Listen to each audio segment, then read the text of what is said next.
Sarong lalaki sa Banwaanin Pili Camarines Sur ang pig-aragapan kan mga residente asin otoridad makalis na mawaranin malay huli sa init kan panahon. Adjustment sa oras kan pagtrabaho sa irarom kan init kan saldang pigpapautob sa pirang construction workers sa Banwaan. Ani ba pang detalye kay ni aramon ta live kay Jessica Kalinog. Jessica.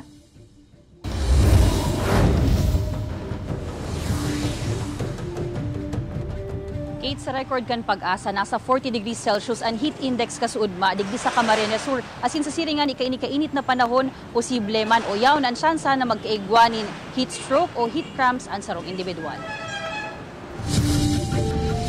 Tulos na inagapan kan mga otoridad asin mga residenteng nasa may tungod kan Pili Central School ang sarong lalaki na nawaranin malay mantang nagmamaneho kan sa iyang van. Pasado alas 10:30 nin aga kasuudma, Marso 13.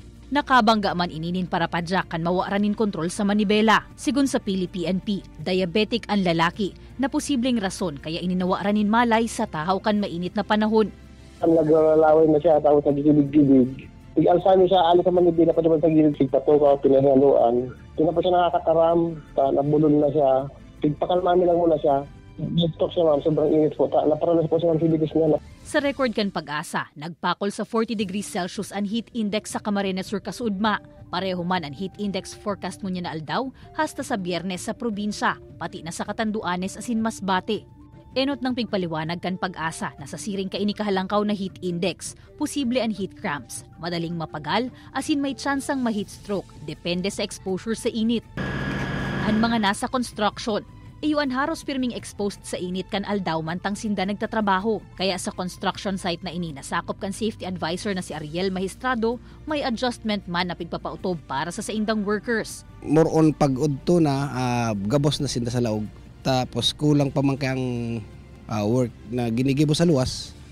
Kaya po, iyon, nababanga-banga man ang mga worker, ang trabaho ninda. 11:30 nin udto hasta alauna nin hapon ang break time kan workers. 8 a.m. to 5 p.m. ang working hours digdi. Pigre-rekomendaman ngunya ni Ariel sa saindang operations division na iisog ini sa 7 a.m. to 4 p.m. nganing makapuo na kan trabaho mantang bako pagayong mainit ang panahon. Pag amay po kaya kami nakapoon ma'am, mas dakol po ang nagigibuhan may magtrabaho kaysa mainit na po kami poon. Pag mainit po ma'am kaya dikit na sa po ma'am. Pag mainit na ma'am kaya po kami magpahingalo. Dahil man sagada na ano. Dahil man po kaya na dahil magdodiskanso. Mainit ma'am. Sigun sa Department of Labor and Employment o DOLE Bicol, pwedeng magpautob nin alternative working arrangement and employers huli sa mainit na panahon basta may pag-uyon digdi an sa indang mga empleyado.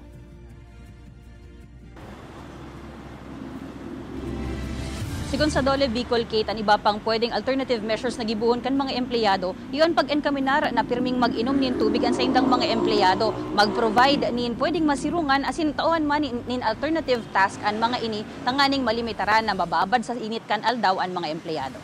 Kate? Jos Mabalos, Jessica.